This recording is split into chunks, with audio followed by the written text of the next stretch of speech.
mengulas masalah hukum melalui Posbankum. Bersama narasumber yang kredibel dan terpercaya. Dengan bahasa yang santai dan mudah dipahami. Posbankum. Ngerti hukum, kada salah langkah.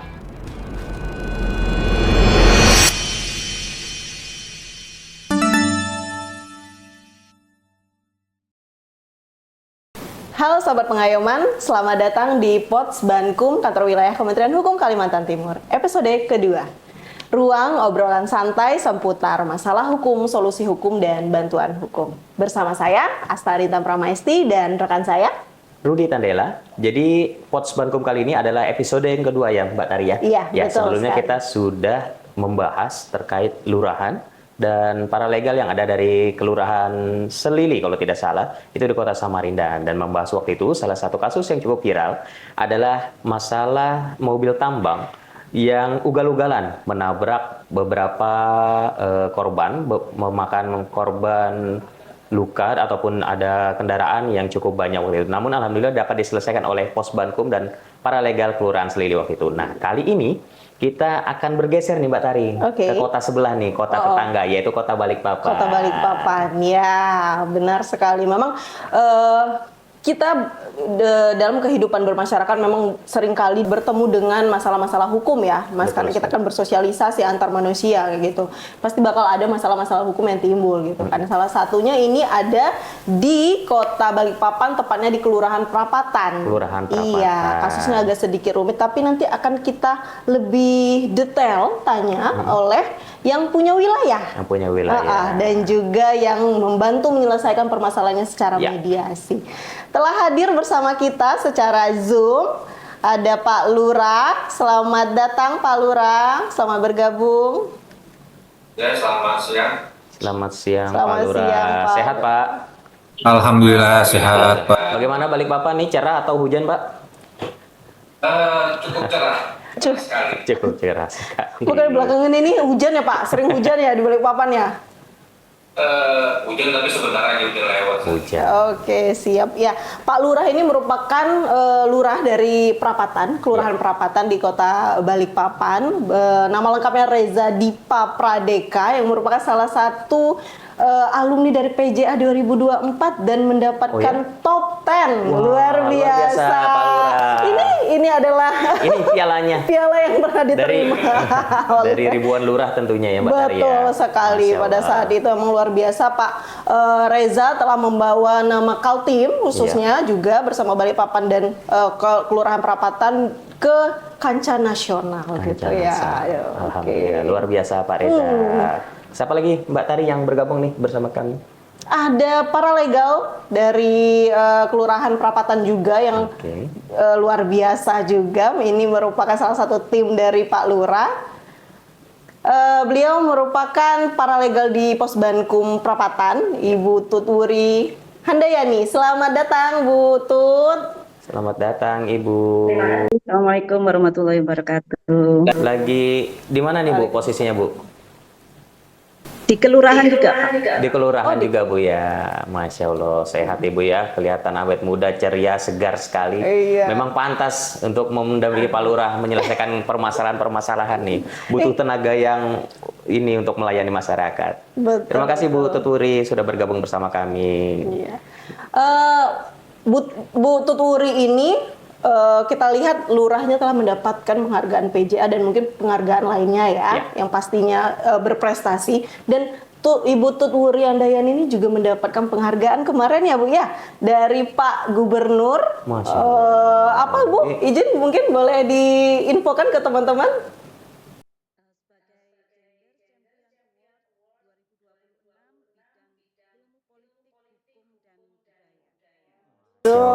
Keren banget, biasa, boleh Ibu. tepuk tangan. Ilmu hukum dan budaya, lengkap sekali Ibu ininya. Semuanya diambil sama Ibu ya. Lurahnya luar biasa, paralegalnya juga luar biasa. Iya. Maju terus Prapatan. Oke, kita masuk ke pembahasan inti kita ya Mas, Pembahasan, boleh terkait kita langsung membahas nih. Apa yang mau kita bahas ini Tar? tentang kasus yang Ibu Tut Wuri pernah laporkan di aplikasi Posbankum, laporan Posbankum, yaitu adalah penculikan anak kandung. Nah, penculikan anak kandung. Iya. Oh. Tapi nanti Menarik. Secara detailnya akan dijelaskan oleh Pak Lurah dan juga Ibu Wuri terkait bagaimana prosesnya seperti itu. Mungkin monggo Pak Lurah mungkin bisa menyampaikan bagaimana sebenarnya kronologi dari kasus yang terjadi tahun 2025 kemarin. Oh, masih hot ya kasusnya, masih baru banget ini. Silakan Pak Lurah. Baik, jelas suaranya ya? Jelas Pak, sangat jelas. Jelas, ya. Jadi memang di tahun 2025, kalau nggak salah di bulan Mei atau Juni itu, Bu Wuri melaporkan kepada saya terjadi laporan bahasanya bisa dibilang penculikan juga, tapi juga tidak gitu. Karena gini, karena sebenarnya mereka nikah siri. Nah, jadi sebenarnya warganya beda kelurahan, di Kelurahan Sepinggan gitu, dapat laporan bahwa anaknya ini itu akan diserahkan di wilayah kami gitu, ke Bapak Lasri kalau tidak salah ya, di RT 35, ke Bapak Lasri.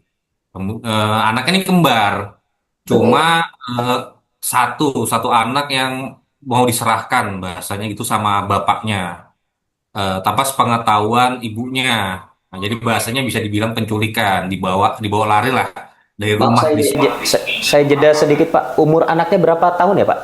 Waktu itu Pak? Oh, masih balita. Masih Kalau balita nggak ya. salah, iya masih balita, belum setahun, Langsung dilanjut Pak, silakan Pak. masih bayi ya. Ya, siap. Kemudian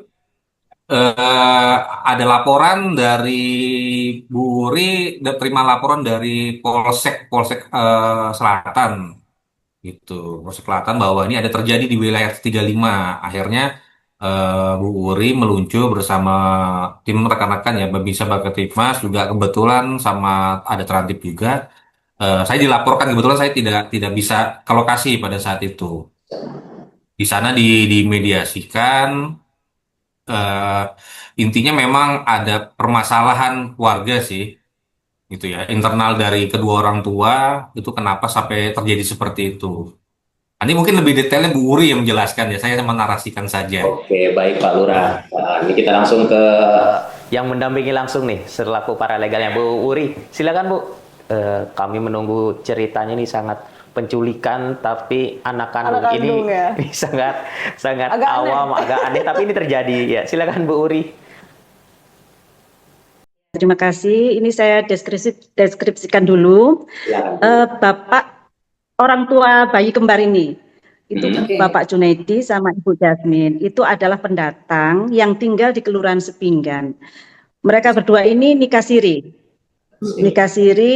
tinggal di satu kos, sedangkan si ibu ini punya anak bawaan. Jadi Ibu Jasmine ini janda dengan ada anaknya ya. Dari pernikahan sebelumnya berarti Bu ya? Dari pernikahan sebelumnya. Nah, pernikahan siri ini menurut mereka berdua itu sudah di sepengetahuan RT setempat. Jadi mereka ternyata memiliki anak laki-laki 2 dalam kondisi keuangan yang sangat memprihatinkan menurut beliau itu berdua. 2 anak kembar, untuk beli susu formula tidak mampu, laki-laki Pak. Ibunya juga air susunya kurang, jadi anak selalu menangis, anak kurang sakit-sakitan, usia 5 hari. Ya, si bapak ini Pak Junaidi ini kan bekerja sebagai tukang, dia punya bos atau mandornya gitu ya, pemborongnya itu namanya Pak Sugito, tinggal di Prapatan. Nah, dia berkeluh kesah, saya punya istri baru melahirkan anak laki-laki, air susunya kurang, terus kondisinya begini, belum lagi menafkahi anaknya bawaan. Nah, jadi saya mau, bahasa pertamanya itu kalau ada yang mau saya jual gitu Pak. Cerita Pak Vito awalnya ya. Terus ada tetangga saya yang pengen punya anak, hidupnya ya lumayan berkecukupan, namanya Bapak Lasri. Nah, jadi oh ya, saya mau ini, kalau dia mau anak, saya mau menyerahkan anak saya. Pak Sugito menghubungi Pak Lasri, kemudian mereka berdua sepertinya mau gitu ya. Jadi mereka akan melakukan penyerahan bayi. Nah, Bapak Sugito ini menghubungi RT setempat, RT 35 waktu itu Prapatan, bahwa akan ada bayi yang diadopsi karena mereka takut ada melanggar hukum kah? Maka Pak RT ini menghubungi kami dari pihak kelurahan, Babin Kamtipmas, Trantip sama kami kebetulan di PPA TBM waktu itu masih pelatihan mau paralegal ya Bu ya, belum. Jadi kami malam itu juga kami meluncur ke lokasi di situ. Ternyata bapak itu sudah membawa bayinya usia 5 hari. 5 hari Pak bayinya itu masih. Ya. Di situ dia mau menyerahkan tapi tidak didampingi oleh istri. Jadi pada saat itu kami menolak, tidak boleh karena ini harus penyerahan anak itu harus ada minimal ibu kandungnya, saudara kandungnya. Jadi bapak ini datang sendiri, dia menyatakan ini anak kandung saya. Bapak Sugito juga menyatakan iya memang ini anak kandungnya, tapi kami tetap menolak ya untuk terjadinya penukaran bayi dan kami jelaskan bahwa itu melanggar hukum. Apalagi nanti kalau ada uang yang diberikan itu jatuhnya kan ke perdagangan bayi. Waktu itu kami menjelaskan dengan sangat sederhana seperti itu. Maaf Bu Puri, saya potong sedikit Bu, maaf Bu.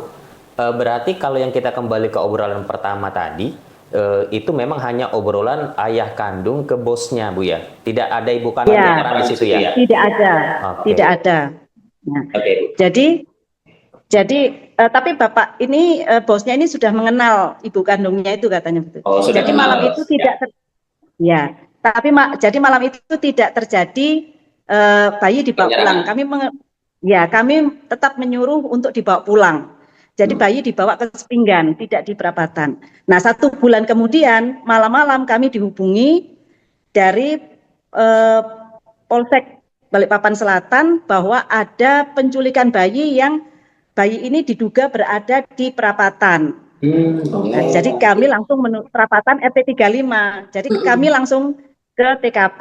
Itu Malang jam 9 malam. Ibu izin, yang melaporkan penculikan ini siapa Bu? Di Polsek Selatan? Ibu kandungnya. Ternyata ibu kandungnya melaporkan ke Polsek Balikpapan Selatan bahwa salah satu anaknya yang kembar diculik. Ya, diculik pada saat dia pas mandi gitu ya. Jadi pas ibunya ke kamar mandi, anaknya dibawa. Nah, jadi kami menuju ke sana dan kami, ternyata Bapak Junaidi yang dilaporkan. Pada saat kami datang itu Bapak Junaidinya sudah lari gitu Bu. Tapi bayi ada di Bapak Sugito itu, di bosnya. Di bosnya. Bukan yang akan mengangkat anak ini. Ya, yang akan mengangkat anak ini ada juga di situ, ada di situ. Ya, jadi kami berada di Bapak Sugito itu waktu kejadian. Di situ yang hadir ya Babin Kamtipmas dari Sepinggan, Babin Kamtipmas Prapatan, dari pihak kelurahan ada Trantip, dari PPA TBM, PPA Polres, 1 mobil dari selatan. Jadi mengevakuasi, mengeksekusi bayi sama ibunya. Di situ ibunya kan sambil bercerita, kami sebagai PPA perempuan sama perempuan kami ya curhat, ibunya itu menangis, iya memang saya tidak sanggup gitu ya. Jadi dia mengatakan saya sudah tidak sanggup, terus suami saya sekarang ini KDRT karena dia berusaha mempertahankan bayinya, tapi kenyataannya dia nggak sanggup. Jangankan untuk bayi, untuk anaknya sendiri aja dia berat gitu. Dan anak itu sakit-sakitan Bu, sudah kelihatan selalu muntah kuning badannya. Yang bayi ini ya? Ya, yang dibawa, yang diculik itu ya? Pak. Ya, jadi kami bungkus, kami pakai minyak. Jadi dia untuk beli minyak telon aja dia nggak bisa. Nah, jadi kami dengan polisi dan PPA itu menyarankan bagaimana Bu, bapaknya ini mau diasuh, yang ini sudah pihak yang mau mengasuh ada gitu ya. Sebenarnya akhirnya ibu itu luluh, ya asal anak saya benar, saya tidak dibatasi untuk bertemu, saya bisa mengakses anak saya mau enggak mau, saya juga ingin itu bahasanya. Oke. Berarti izin Bu, berarti si ibunya itu sudah setuju ya pada saat malam itu, sebenarnya dia setuju untuk anaknya bisa diangkat dengan orang lain atau diadopsi oleh orang lain, seperti itu ya Bu ya, dengan kondisi ekonomi yang sulit gitu ya. Nah, jadi setuju karena ternyata ibu ini yang mau mengadopsi ini kok kelihatan sayang betul gitu, dia langsung membelikan. Nah itu mungkin ibunya tergerak ya, anaknya langsung minum susu itu langsung banyak. Jadi selama ini di anaknya nangis tuh mungkin karena kurang susu, sedangkan itu 2 bayi kan Bu, laki-laki dua-duanya, ibunya kurus. Sakit akhirnya dia melihat anaknya itu ternyata minum itu lahap, dia nangis, aduh ternyata anakku bisa banyak minum gitu. Jadi ya sudah, dengan pertimbangan yang itu dia mengatakan ya sudah, saya nanti merelakan salah satu anak saya. Nah itu hanya ngobrol-ngobrol begitu, tapi kita buat surat perjanjiannya itu hanya mengatakan bahwa bayi ini sudah ditemukan dari pihak pelapor. Memang bayi itu ada di situ. Jadi ibu itu juga membuat perjanjian kalau seandainya dia merasa tidak mampu lagi, dia mau menyerahkan anaknya kepada Bapak Laseri. Tapi karena ini bayi adalah kedua orang tua ini warga Sepinggan, maka kami menyarankan untuk membuat perjanjiannya di Kelurahan Sepinggan. Tapi malam itu juga ibunya sama polisi Polsek Selatan, Babin Kamtipmasnya membawa si ibu ke Sepinggan. Jadi kami mengantar aja sambil menunggu si bapaknya ini muncul. Bapaknya ternyata ketakutan karena akhirnya nggak lama bapaknya muncul. Ketika polisi sama ibunya itu membawa bayinya, bapaknya baru muncul. Terus iya, istrimu itu sudah setuju, tapi untuk membuat perjanjian yang lebih detail harus dengan disaksikan RT setempat, harus di Kelurahan Sepinggan. Jadi kami mengarahkan ke Sepinggan karena perapatan ini kan karena tempat terjadinya perkara, itu aja. Tapi kami memediasi semaksimal mungkin, tidak boleh ada ganti rugi uang atau apapun, karena kalau ada ganti rugi uang seperti yang dinarasikan yang pertama itu nanti kami takutnya itu ke perdagangan orang seperti itu. Jadi malam itu juga di Perapatan, Sepinggan ya. Jadi mediasi terakhir itu dilaksanakan di mana, Bu? Kan ini sudah beberapa kali pertemuan ya. Keesokan harinya baru kami diundang untuk menjadi saksi di Kelurahan Sepinggan. Tapi yang hadir pada waktu itu untuk di Kelurahan Sepinggan ada pihak orang kelurahan sama Babin Kamtipmas dan Pak Miftah, paralegal yang Bapak yang satu. Oke, paralegal di Posbankum Kelurahan Perapatan ya, Bu ya? Enggak. Iya. Oke. Nah, pada saat kesepakatan terakhir itu yang di hari akhir mediasi, apa kesepakatan yang dihasilkan, Bu? Nah, orang Bapak Junaidi sama Ibu Yasmin itu bersedia dengan sukarela tanpa paksaan apapun akan menyerahkan bayinya kepada Bapak Laseri warga Perapatan. Ya, dengan catatan bahwa dia kalau ini untuk melihat atau mengunjungi anaknya tidak dibatasi, tidak dilarang, dia bisa memantau perkembangan anaknya, dan kalau misalnya pindah alamat minta dilaporkan. Ada yang Bapak seminggu kemudian ketika mau berangkat ke Makassar, karena ternyata kedua orang tua ini akan berpindah ke Makassar, Bu. Jadi waktu mau ke Makassar, dia menyerahkan bayinya, kami dipanggil lagi, di situ terjadi penyerahan bayi yang sudah ada videonya, menyerahkan bayi malam itu, ibunya langsung ke pelabuhan. Menuju Makassar, sampai sekarang di Makassar. Memang di narasi laporan yang Ibu sampaikan tertulis bahwasanya mereka ini kan nikah siri ya, Bu ya, tidak ada bukti administrasi bahwasanya mereka menunjukkan mereka ini adalah sepasang suami istri yang sah. Nah, dalam narasi laporan Ibu tadi mau diajak untuk melaporkan perkawinan, tapi ternyata mereka ingin cerai. Itu gimana itu ceritanya, Bu? Nah, ya karena si bapak ini tidak punya itikat baik untuk mencari nafkah. Jadi si ini Pak Junaidi ini masih suka minuman keras seperti itu. Jadi tanggung jawabnya itu kurang.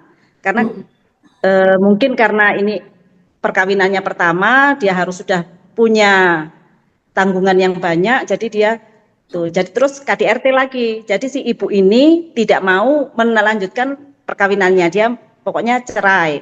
Terus dia akan pulang kalau ibunya ini ke Buton, terus bapaknya ini ke Makassarnya kayak nggak salah ke Sinjai atau di mana gitu.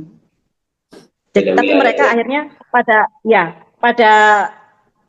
ada saya masih hubungan yang pertama itu mereka akhirnya rujuk katanya mau menikah lagi, mau Mau menikah menikah resmi secara resmi ya.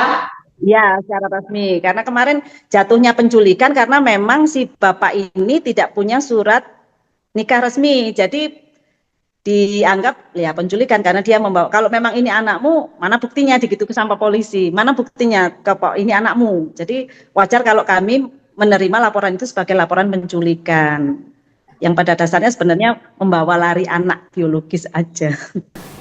Oke. Terima kasih Bu Uri. Kita kembali ke Pak Lurah nih, Iya. Mbak Tari.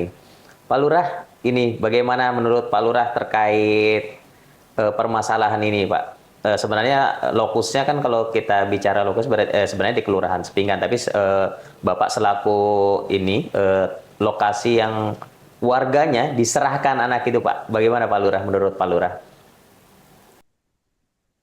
Iya, terkait kejadian itu ya, memang lama kaget lah saya, kemudian juga saya sampaikan kepada Bu Uri, Bu, tolong betul-betul Pak Lasari itu apa ya, dimonitor, diperhatikan terkait dengan kegiatannya dia mengadopsi atau istilahnya mengurus anak tersebut, jangan sampai nanti jadi kelalaian juga nanti kita juga yang kena, karena kan tuh warga kami gitu ya.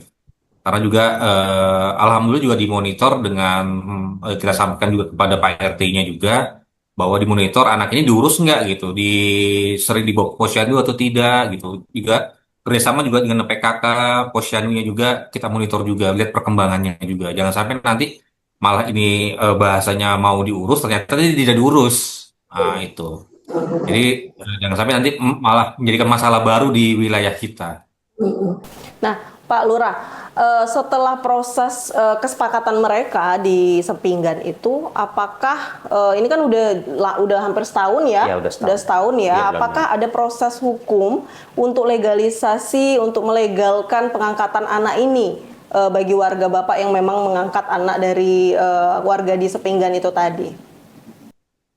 Nah, ini terkait legalisasi ya, adopsi ya.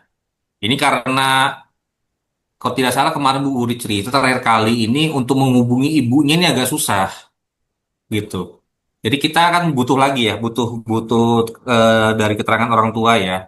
Karena untuk sementara sih tetap kita uruskan masuk di kakaknya Pak Lesari, tapi sebagai family lain. Ya, family lain dulu. Karena kita tidak menghilangkan data dari pun kelahirannya, namanya juga, dan juga orang tuanya kita tidak menghapuskan. Itu karena jangan sampai nanti biasanya kan zaman-zaman dulu itu di apa ya, diurus, diubah datanya semua gitu. Putus asapnya ya Pak. Ya, Ini asal apa berbahaya. masalah asal usulnya ahli warisnya itu diubah. Saya nggak mau, makanya kemarin mau coba kita komunikasikan ulang. Nah, ini kita sekarang malah kesulitan menghubungin orang tuanya gitu untuk memproses lagi terkait apa ya, perizinannya lah bahasanya itu. Nah, itu sesuatu tindakan yang memang sebenarnya sudah sangat tepat, Pak Lurah. Bagaimana monitornya? Sebelumnya saya mau tanya, Pak, untuk yang Pak Lasiri ini, Lasiri ya? Lasari. Lasari. Lasari atau Lasiri tadi? Ayah angkat. Lasari. Lasari. Ayah angkat lah itu. Kalau kita awamnya menyebut ayah angkat itu sudah mempunyai ini anak berapa, misalkan istrinya seperti apa atau umurnya, Pak? Kalau saya boleh tahu, Pak. Informasi belum punya anak Buri ya gitu. Makanya Ya dia belum ada Pak. belum ada. Makanya dia mau betul-betul memelihara, mengadopsi itu ya. Nah, itu mungkin bisa ini, Pak. Mungkin apakah selama ini Dinas Sosial dari Kota Balikpapan sudah terlibat, Pak Lurah dan Bu Ri? Untuk Belum, ini Pak. belum. Belum ada ya. Ya, makanya kita Baru karena kan apa bukan terlantar ya, tapi kan ini sudah di apa ya, sudah ada yang menghandle Pak Lesri itu. Cuma memang terkait pendataannya ini atau nanti identitas nanti ke depannya, nah kita kan perlukan ya supaya kejelasannya. Nanti kan ditakutkan nanti kalau sudah besar mau sekolahnya agak repot Betul, Pak. Iya, betul. Nah, itu. Administrasinya ya, susah. Ya, makanya ini agak sedikit lost kontak, makanya karena ibunya, orang tuanya pada saat setelah setelah kejadian itu sudah selesai di Sepinggan, mereka berangkat ke Makassar, sempat berhubungan Bu Uri ya ke Makassar, habis itu agak lost kontak lagi. Nah ini kami Iya. jadi agak anu juga, agak susah juga sekarang. Tapi Ya, masih tetap kita coba berupaya lah. iya. Untuk umur Pak Lasari berapa Pak? Ini Ibu. Sekira-kiranya 55 tahun kali Pak. 55 tahun ya. 56 ke 56. 56. Kelahiran 56.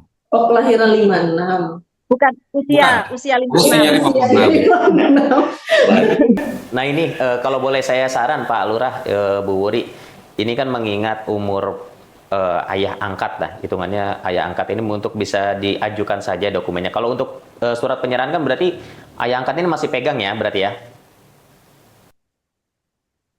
Bu, Sama Ibu masih Yang pegang Bu? Surat apa Pak? surat penyerahan dari orang tua kandung Oh, ke yang perjanjian itu. perjanjiannya. Iya, ada sama Pak RT 35 juga ada. Oh iya. Ya, mungkin untuk ini prosedur, kalau saya mengetahui sedikit prosedur pengangkatan anak ataupun pengasuhan anak, untuk mungkin bisa dapat segera diajukan saja, karena kalau saya konfirmasi tadi umur orang tua angkat ini kan sudah lumayan berumur. Jadi kalau pengajuan anak itu biasanya izin pengasuhan atau pengangkatan yang diberikan. Kalau pengasuhan itu masih di ranah dinas sosial kabupaten atau kota. Nah, dalam hal ini di Dinsos Balikpapan. Tapi kalau mau naik statusnya ke pengangkatan anak, itu baru nanti ke Dinsos Provinsi dan kemudian ke pengadilan dan segala macam. Nah, jadi bisa nanti ke Dinsos Kota Balikpapannya dulu, kita bisa meminta konfirmasi dengan syarat-syarat yang dipenuhi. Nanti biasanya ada izin pengasuhan. Nah, itu saya takutnya nanti ketika anaknya semakin besar, ketika mau sekolah malah agak kesusahan bahwa terkait administrasinya, apalagi memang ibunya nggak bisa dihubungi sementara ini ya, tapi semoga kedepannya bisa. Nah itu saya harap bisa dari kelurahan ataupun para legal bisa mendorong dulu untuk izin pengasuhan anaknya saja minimal. Nah itu di ranah dari Dinsos kota. Seperti itu Bapak Ibu. Kalau izin pengasuhan sepertinya sudah diurus Pak. Waktu Sudah. saya kan, ya kan di samping itu kan kami juga ada pendampingan bayi balita ya. Jadi Ya. kita beberapa kali mengunjungi rumah itu memastikan anak ini terpenuhi kebutuhannya, dirawat dengan baik. Itu kami sempat nanya juga apakah pernah ada. Sepertinya kalau untuk izin pengasuhan kayaknya sudah diurus waktu itu. Siap. Ya, itu. Penting untuk legalitasnya. Kalau bisa lagi nanti ditingkatkan lagi izin pengangkatan anak. Kalau adopsi ini kan bahasa awamnya saja kita di lapangan ya Mbak Taria. Iya, Tapi yang sebenarnya ada dua izin itu adalah izin pengasuhan dan izin pengangkatan anak. Dan itu diatur oleh peraturan Menteri Sosial. Betul sekali. Nah, ini mungkin nggak di luar dari konteks sih sebenarnya, irisan dari kasus tadi. Ya. Tadi disampaikan bahwasanya yang bersangkutan ini ternyata bukan suami istri tapi siri. Ya. Nah, ini dan pertanyaan. bukan warga Balikpapan. Ya benar Pak ya. Maksudnya KTP-nya, identitasnya? Kalau yang ibu sudah ber-KTP Balikpapan, yang bapak waktu itu yang KTP yang terakhir saya lihat itu masih Sulawesi. Oh, Sulawesi. Oke. Nah, ini pertanyaan untuk Pak Lurah nih. Kalau misalnya di wilayah perapatan nih, mungkin saya tidak tahu, mungkin ada terjadi perkawinan siri yang mungkin tidak bisa menunjukkan apa namanya bukti ya, bukti pernikahan. Itu gimana Bapak sebagai pemilik wilayah dalam mengatur administrasi masyarakatnya? Sebenarnya sekarang sudah banyak ya program di Kemenak ya, di KUA itu isbat nikah. Ya. Ada saya lupa kalau nggak salah tahun 2023 itu ada beberapa warga kami yang kita ikutkan isbat nikah. Itu gratis itu dari Kemenak untuk dilaksanakan nikah secara apa ya, secara aturan ya, secara undang-undang gitu. Secara undang-undang dilakukan. Nah, cuma memang PR kami juga memang masih ada sih beberapa, tapi tidak banyak sih, beberapa yang masih nikah siri gitu. Cuma ya itu kendalanya itu kan dari yang bersangkutan ya, karena kan harus hadir itu ya kalau sidang isbat keduanya harus hadir. Nah itu kendalanya sih. Tapi kami sudah selalu sampaikan bahwa nanti permasalahannya kalau nggak diurus tuh banyak gitu. Mungkin nggak bisa ngurus ahli warisnya kan repot ini ya, ngurus ahli warisnya. Kemudian mungkin ada juga harta warisannya mau dibagi juga susah nanti kalau tidak ada bukti-bukti dokumen yang dimiliki. Cuma kemarin minggu kemarin kami juga baru melakukan juga rapat rakor RT. Ini sudah saya ingatkan juga kebetulan kami juga bawa dari Distrik Capil juga membahas juga ini. Jadi nanti Pak RT nanti bisa mendata ulang lagi di ada aplikasi dari Distrik Capil yang baru ya supaya melihat bahwa warga-warganya ada yang masih dikasih RIH. Ternyata kadang-kadang juga RT itu juga tidak tahu ya kalau warga itu nggak ngelapor. Nah, gitu. Jadi sekarang Capil sudah mempunyai data yang akan diberikan kepada RT-RT untuk memfilter ya bahwa oh ini ternyata belum nikah resmi secara undang-undang. Nanti biar kita data ulang, kemarin nanti kita uruskan, kita sampaikan lagi ke Kemenak lewat KUA. Iya, artinya nantinya kan sering kali ya terjadi KDRT dan ternyata pasangan siri. Jadi tidak ada bukti otentik lah ya bahasanya ya. Mau dibilang KDRT tapi bukan suami istri, suami bukan dalam rumah tangga gitu iya, ya. Betul. Apalagi kalau kita bicara Balikpapan ini kan pintu gerbangnya Kaltim, bandaranya internasional, dari luar negeri, dari nasional, punya pelabuhan yang tembus Sulawesi, Jawa misalkan seperti itu. Nah itu pendatang itu ibaratnya daya tariknya Balikpapan luar biasa. Luar biasa, iya, akan banyak konflik lagi. Nah, Ibu Wuri ini sangat aktif sebagai paralegal Pos Bandung, jadi banyak yang mau saya tanya. Yeah.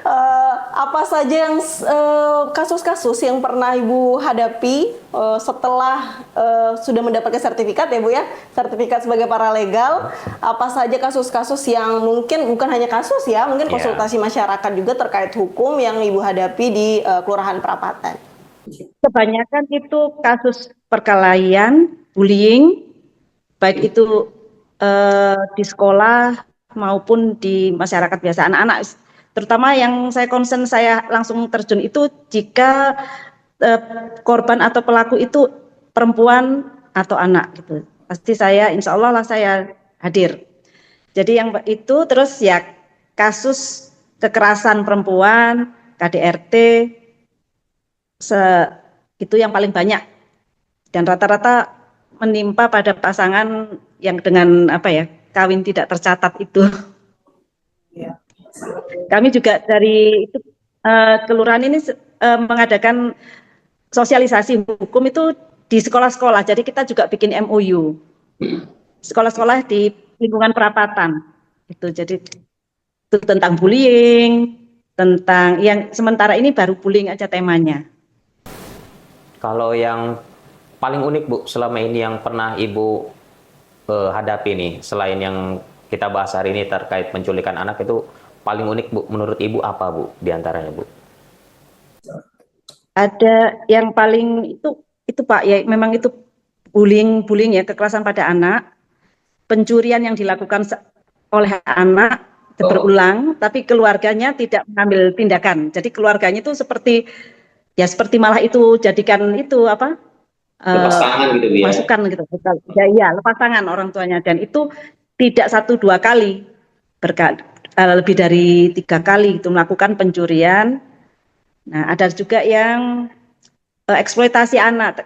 Paling sering ini kita menemukan kasus anak terjadi di perapatan, tapi mereka misalnya warga kelurahan lain. Misalnya kemarin ada anak yang baru kita temukan, yang terbaru ini anak perempuan itu sudah bengep badannya, lebam-lebam.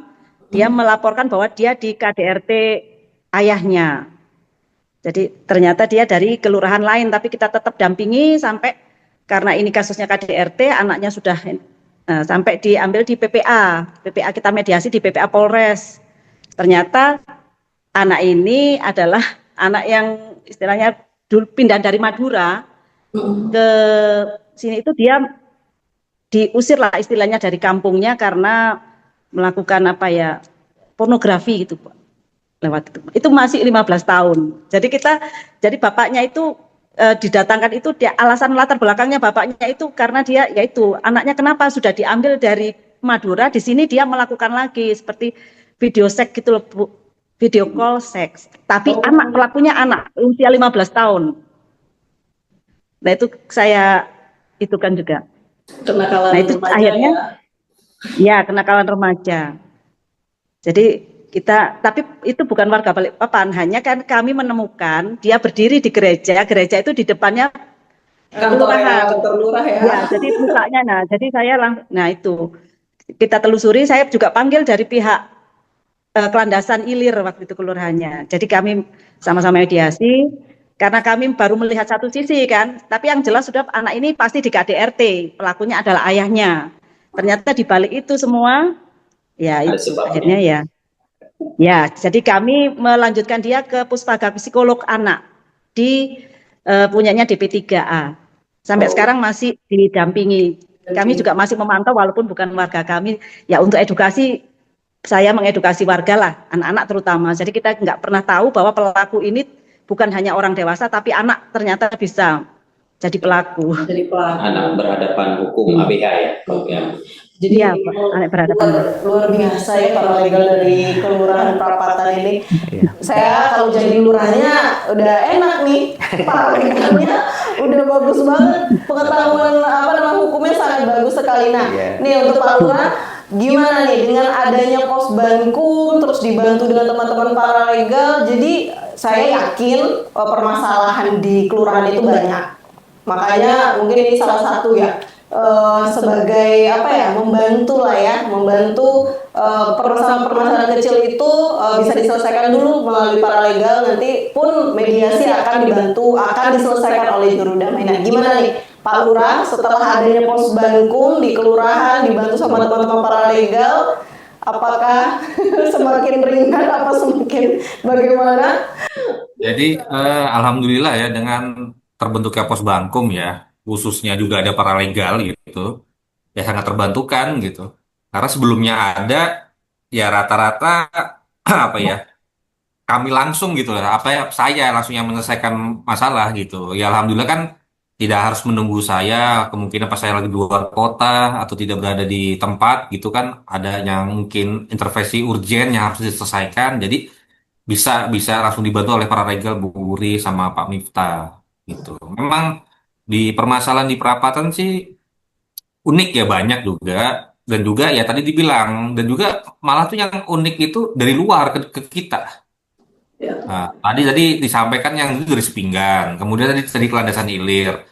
Sehingga saya di Januari itu dari Kelurahan Damai juga. Iya, damai. Ya Damai itu ya sama Eksploitasi anak. eksploitasi anak gitu, di sama ibunya, bapaknya itu ditaruh di mana, di di jalan, disuruh cari uang apa, akhirnya ditemukan sama neneknya kebetulan tinggalnya di perapatan, dilaporkan hilang padahal mereka yang buang. Jadi memang unik, jadi memang beberapa itu, jadi sekarang memang terkait eksploitasi anak nih yang yang paling dominan juga, karena kita ini kan tadi lintas gerbang IKN ya, pintu masuk di Balikpapan tuh banyak pendatang, pasti pasti yang kita temui itu. Terus juga ya KDRT, ada beberapa KDRT pencurian ringan itu ya, ya juga ada beberapa di Kelurahan Perapatan. Nah, itu Ya tadi kan intinya sangat terbantu lah dengan adanya pos Bankum ini. iya.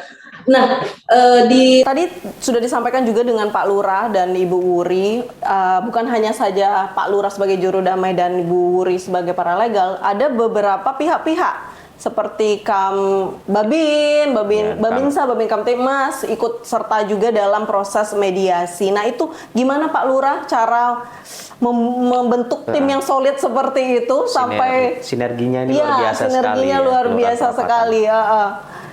Ya alhamdulillah ya kita sering komunikasi ya dengan beliau ya, Babinsa, BPK Timas ya. Di satu sisi mereka juga punya kesibukan ya dari dinasnya masing-masing juga. Tapi ya alhamdulillah beberapa kali kami juga mediasi, yang minimal kalau tidak Babinsa, BPK Timas bisa hadir.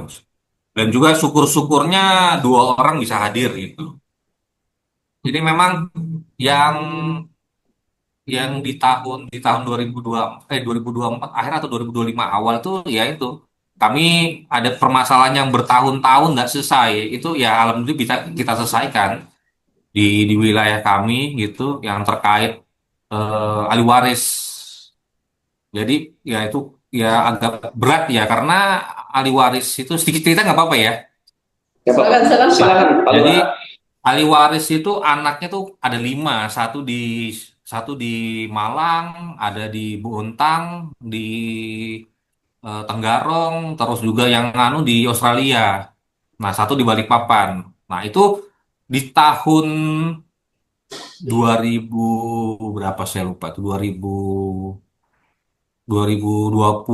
atau 2018 2016 itu pernah bikin ahli waris tapi nggak dicantumkan nama anak-anaknya kan di luar kota. Ya. Nah, jadi sempat menuntut lagi dari luar datang ke sini. Jadi sempat ribut di sini. Akhirnya ya sudah kami selesaikan. Nah, cuma kan kita butuh butuh bisa hadir semua ya. Karena kronologisnya kan karena ternyata ribut tuh ada warisan yang lumayan besar yang dibagi di internal mereka. Kita tuh berapa kali lah saya sampai datangin kuasa hukum apa semua ya alhamdulillah berjalan setahun bisa kumpul duduk bareng di Kelurahan Prapatan ya bisa terselesaikan. Plus pembagian warisannya juga gitu. Kami cuma memandu mereka bagi sendiri. Kami tidak Luar ikut biasa. campur. Itu Pak, kalau masuk persidangan aja, kalau ahli waris itu seingat saya banyak banget prosesnya, tapi ternyata bisa selesai di kelurahan. Iya. Ya, Luar alhamdulillah biasa ya. bisa bikin kesepakatan gitu Ya. dengan anak-anaknya dan juga kan meninggal bapak ya sudah lama dengan ibunya karena ibunya juga sakit-sakitan ya. Selang selang dari lama sudah terbagi ini itu nggak nyampai setahun berapa bulan meninggal ibunya. Jadi untung sudah clear. Kalau nggak PR baru lagi di saya. Iya. Luar biasa. Eh, sudah jadi lurah di perapatan berapa lama Pak Reza? Baru berjalan tahun kelima. Itu tadi tahun kelima. Loh, udah lama banget ya. Itu kalau setiap jengkalnya beratnya udah hafal nih lokasinya ini. Itu tadi paling berat Pak, ahli waris. Atau misalkan selama ini dari 5 tahun ini ada lagi yang paling berat. Atau memang ada ternyata yang belum selesai nih. Yang masih mengganjal nih di hati Bapak. Kalau paling berat ya ini yang permasalahan sebenarnya sih ya berulang tapi berbeda bisa berbeda orang ya. Itu yang pertama itu dua ini yang saya bilang ya dengan Pertamina dengan PKL ya pedagang kaki lima. Nah, Ya. cuma ya ke sini memang sudah akhirnya ada kesepakatan sebenarnya sih gitu. Masalah penggunaan lahan di Pertamina untuk jualan PKL. Kemudian yang satunya itu yang gereja ya di depan kantor dengan tangga. Kemarin sudah clear, ini baru-baru ini lagi minggu kemarin RT lapor lagi karena gereja itu posisinya di atas, baru di bawah ini rumah warga. Jadi kan otomatis kan kalau ada air hujan itu kan dari atas ke bawah. Ya. Nah, tapi buangannya terkadang meluber. Padahal meluber ini kan memang curah hujan tinggi ya. Nah, itu ributnya disalahkan apa ya dengan pihak gerejanya. Tapi kemarin sih kita komunikasikan ya intinya sih memperbaiki paret-paret aja. Drainasenya ya. Ya, drainasenya gitu ya. Paret-paretnya dari pihak gereja juga dan juga dari warga juga saling menjaga. Penting komunikasi aja sih. Komunikasi aja, iya. Setuju. Ya. Nah, selama 5 tahun ya, udah 5 tahun nih Bapak di perapatan ya. Memang asli orang Balikpapan Bapak ya. Gimana? Memang asli orang Balikpapan Pak? Asli Balikpapan. Asli Balikpapan. Kelurahan perapatan juga Pak, jangan jalan Pak. Dari sini. Bukan. Oh, Orang lain. Oke. Nah, dalam jangka waktu 5 tahun itu, kurang waktu 5 tahun itu, apa sih kira-kira yang menjadi kendala Bapak dalam menyelesaikan permasalahan ya, baik Ya. itu secara mediasi khususnya gitu. apakah dari masyarakatnya? Kalau kendala sih sebenarnya asal bisa ketemu dengan kedua belah pihak ya. Itu bisa clear sebenarnya sih yang dari saya alami ya. Karena kan sebelum saya jadi lurah kan saya juga sering memediasikan orang gitu. Karena kan saya lama di bidang pertanahan, masalah tanah. Nah, cuma yang memang yang saya tidak bisa selesaikan kemarin di sini masalah tanah itu. Iya, karena tanah ini ya tanah itu paling agak susah. Itu satu saya bisa selesaikan karena dia menggunakan, mohon maaf, menggunakan kuasa hukum atau bahasanya ya sebenarnya buat pengacara dia bilang kuasa hukum. Cuma yang bikin recok dia. Ya. Nah, gitu. Padahal sudah mau ada sepakatan pembagian juga sih kan karena ribut dengan sebenarnya masalah tanah juga biasa sama saudara kalau nggak masalah tetangga kan. Nah, itu. Karena itu yang kami agak kesulitan itu begitu kami pertemukan kita serba salah. nanti mereka merecoki, kita tidak kasih hak bicara, nanti ya serba salah, nanti bisa bisa bikin bikin krusial macam-macam lah. Itu yang agak kami kerepotan. Jadi kalau memang masalah tanah sudah dari awal saya bilang kita mediasi di sini tempatnya cari damai, musyawarah mufakat. Kalau memang tidak sepakat dari awal, ya mau dilanjutkan ke pengadilan gitu saja saya bilang. Ya, alhamdulillah Pak, luar biasa sekali atensi dari Pak Lurah selama 5 tahun. Kalau Bu Wuri, Bu, selama terlibat ini mulai sejak kapan, Bu? Sebagai paralegal ataupun misalkan sebelum jadi paralegal kan otomatis sudah menjadi apa ya, semacam penengah warga selama terlibat aktif di kelurahan sejak kapan, Bu Wuri? Sejak 2023 direkrut Ibu Lurah sebagai Pokja 1 bidang hukum kan di PKK. Oh, di PKK. Jadi saya mulai ngikutin pelatihan-pelatihan penyuluhan, pelatihan-pelatihan saya ikuti terus. Ada Jadi hukum ya, Bu, ya? di Pokja 1 sampai ya terus di Kadarkum ikut lomba-lomba cerdas cermat di Kadarkum, juara 1 perapatan Masya Allah. tingkat kota. Nah, saya intens sudah terus jadi kader penyuluh di bagian hukum, diajak program penyuluhan hukum di sekolah-sekolah, Kadarkum School sebagai pembawa sebagai narasumber. Sebagai narasumber. Nah, setiap pelatihan saya ikutin. Setiap pelatihan hukum saya ikutin. Keluarga nggak protes Kata kalau kayaknya Ibu sibuk misalnya ada banget waktu ini. saya selalu ikut. Iya, Bu. Keluarganya nggak protes, Bu. Kayaknya Ibu Wuri sibuk banget nih katanya. Ya, kebetulan anak saya dua-duanya sudah kuliah, ada di Malang. Suami saya pelaut, Pak, jarang di rumah. Jadi saya harus cari kesibukan. Peluang ya. Nah, kalau Ibu Wuri apa nih kendalanya dalam menghadapi dalam memberikan layanan kepada masyarakat khususnya di Posbankum? Apa kendala-kendala yang sering dihadapi? Kendalanya selama ini itu aja yang karena mungkin background saya itu bukan dari hukum kali ya. Jadi orang kadang-kadang kalau di mediasi itu merasa tidak berbadan hukum, tidak ada background hukum, terus dia mungkin melihatnya saya hanya seorang ibu rumah tangga. Jadi kadang-kadang itu ada sih sebagian yang menerima, ada juga yang masih bagaimana gitu ya. Jadi saya setiap kali saya mediasi atau apa, saya selalu bawa Pak Babinsa gitu. Jadi, nah kalau ada duanya itu kan saya ngomong apa pasti didengarkan, Bu. Jadi itu aja yang karena kita nggak punya name tag, nggak ada seragam, nggak punya. Jadi selalu saya bawa itu. Dan komunikasi sama koordinasi dengan RT itu selalu saya bina. Saya melakukan pendekatan sama semua RT di perapatan itu yang memudahkan pekerjaan dan laporan kejadian itu dari situ. Saya membangun kedekatan antara ketua RT semuanya, Ibu RT, PKK semua saya. Jadi ya mereka tahu kalau ada masalah siapa yang dihubungin itu mereka tahu. Mungkin sertifikat paralegal bisa di print, Bu, di bawah gitu. Atau Pak Lurah menerbitkan apa? Surat apa namanya ya? KTP ya, seperti KTP ID gitu. card. Iya. ID card Kartu paralegal. tanda paralegal. Jadi ketika ini saya paralegal gitu ya. Ada juga idenya mungkin mungkin apa namanya itu kayak apa PES ya atau Iya. Kalau PES PPTBM sudah ada Bu Wuri ya. Mungkin kalau untuk Ada kuning. PES PPTBM, untuk paralegal mungkin belum ada ya. ID pengenal lah ya. Ya, Iya, seperti Iya. itu. Mungkin kalau memang ada berkemungkinan untuk dibuat, monggo, sangat luar biasa. Jadi Ibu Wuri kemana-mana nggak diragukan lagi. Sekarang kalau kelurahan perapatan ada masalah, hubungi Bu Wuri gitu ya. Iya. Cari Bu Wuri. Ya alhamdulillah. Kan Baik. Posbankum kita juga buka setiap hari, Pak, Senin sampai itu sekalian untuk perpustakaan. Jadi nah RT kalau lewat mesti mampir di situ, kita sharing di situ. Posbankum jadi aktif. Luar Karena biasa. berfungsi sebagai perpustakaan juga. Pak Lurah memberikan apa ya namanya support ya, luar biasa, memberikan apa namanya fasilitas. Fasilitas.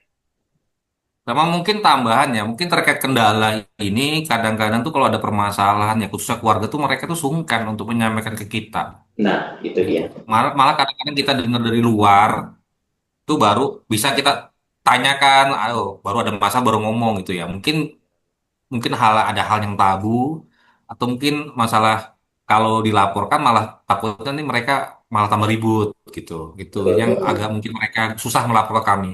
Karena kami sudah selalu sampaikan. Mungkin Sebenarnya Mbak Tari, salah satu visi ataupun tujuan dibentuknya Posbankum ya ini. Jadi ibaratnya kalau mereka kadang-kadang warga itu kalau mau komunikasi dengan kami saja ibaratnya orang kementerian ataupun kepolisian itu mereka sungkan, Pak Lurah ya, Bu Wuri ya. Tapi kalau misalkan ke orang seperti paralegal yang seperti Bu Wuri ini mereka lebih cair biasanya, lebih mudah gitu. Nah itu salah satu tujuan bentuknya Posbankum ya ini untuk mempermudah konsultasi hukum, Betul, layanan hukum. betul. seperti Karena itu. memang banyak masyarakat yang beranggapan masalah hukum itu aib. Jadi mereka takut untuk speak up. Iya. Nah, mungkin dengan pendekatan-pendekatan yang dilakukan oleh Bu Wuri tadi, komunikasi sama RT, kemudian Iya. juga masyarakat sekitar gitu kan membuat akhirnya masyarakat itu nggak takut lagi. Iya. Kalau misalnya apalagi KDRT ya yang sering terjadi. KDRT itu mungkin dianggap sebagian perempuan adalah aib gitu kan ya. Bagaimana kita mendorong perempuan untuk berani speak up ketika terjadi kekerasan dalam rumah tangga seperti itu. Nah, dan syarat menjadi seorang paralegal tidak mesti bersarjana hukum, Bu. Nah, Iya. itu yang salah satu kita berikan atensi. Jadi ibaratnya masyarakat ini bisa nih langsung ke lingkungannya saja siapa yang aktif. Nah, Kak Tari, gimana nih hari ini menurut Kak Tari nih materinya yang dibahas oleh Kelurahan Perapatan? Sangat sangat luar biasa ya karena memang apa namanya kasusnya bermacam-macam gitu kan ya dan yang saya sangat suka sama Kelurahan Perapatan bukan karena Pak Lurahnya ya, Iya. tapi karena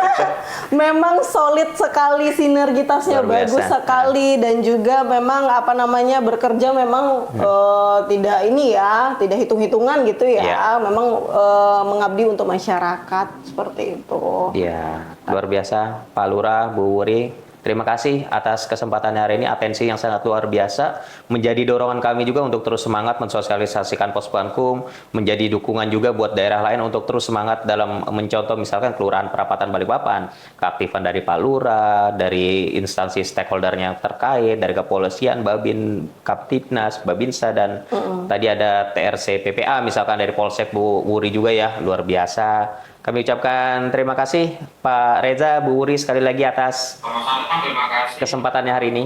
Ya. Ya, mungkin sebelum ditutup mungkin ada closing statement Iya. dari Pak Lurah Ada yang ingin dan Bu disampaikan? Wuri. Iya. Closing Dari- statement lagi.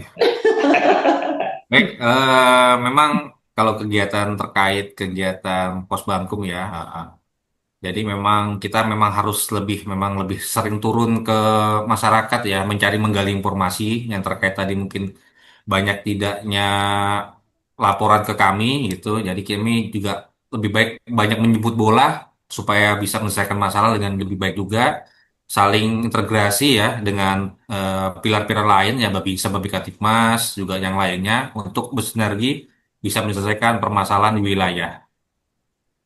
Terima Ya, kasih. terima kasih Pak Lurah. Bu Wuri, ada ingin yang disampaikan Bu? Untuk dukungan semangat untuk para legal-paralegal lain ya se-Indonesia Bu nanti yang nonton Kayaknya ini. ini paralegal ini kayaknya perlu diperbanyak lagi paralegal Bu, karena apa ya, masalahan kita itu selalu ada setiap hari, bisa pelatihan paralegal itu terus ada. Jadi saya juga nggak sendirian, ada lagi temen yang lain.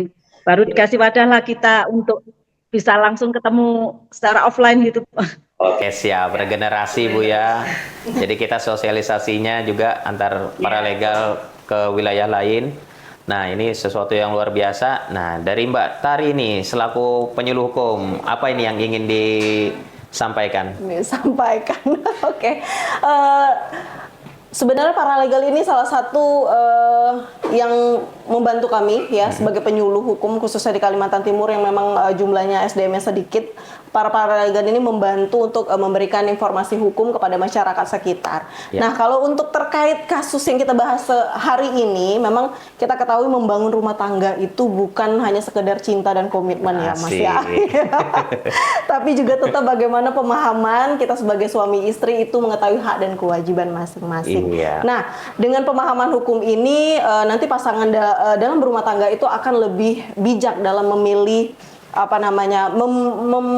menentukan keputusan, Iya. menyelesaikan permasalahan dan juga menghindari terjadinya pelanggaran hak di dalam keluarga dan Bukan cuma juga suka gitu ya. iya, bukan hanya cinta dan komitmen tadi. Iya. Kita harus tahu juga hak dan kewajiban. Dan juga selain itu edukasi hukum ini juga memberikan kesadaran kepada kita bahwasanya perkawinan itu memiliki konsekuensi hukum. Iya. Semua tindakan dalam rumah tangga itu memiliki mungkin akan berdampak pada status hukum, kemudian hak ekonomi dan juga pastinya masa depan anak-anak. Iya, itu. Nah, jadi mari kita jadikan pengetahuan hukum ini sebagai bekal yang penting untuk membangun rumah tangga yang lebih sehat, kemudian lebih harmonis, sejahtera dan pastinya taat hukum. Terima kasih Kak Tari. Masa depan anak itu yang penting-penting Iya, ya. betul. Kalau bapaknya nanti sama yang lain, ibunya sama yang lain, anaknya sama siapa dong? Nggak Iya, akan betul, seperti itu ya. setuju. Sekali lagi terima kasih Pak Lurah, Bu Wuri. Sehat selalu, sukses ke depannya dan saya harap ini bukan hanya berakhir secara online. Ada event-event lagi yang lainnya kita dapat bertemu secara offline. Sekali lagi saya mohon maaf jika ada salah-salah kata dan perbuatan. Saya Rudi Tandela pamit undur diri bersama rekan saya. Astarinda Pramaesti. Bersama lagi nanti ketemu lagi di Di episode episode selanjutnya. selanjutnya. Potsbankum, ngerti hukum, kada salah langkah. Wassalamualaikum warahmatullahi wabarakatuh.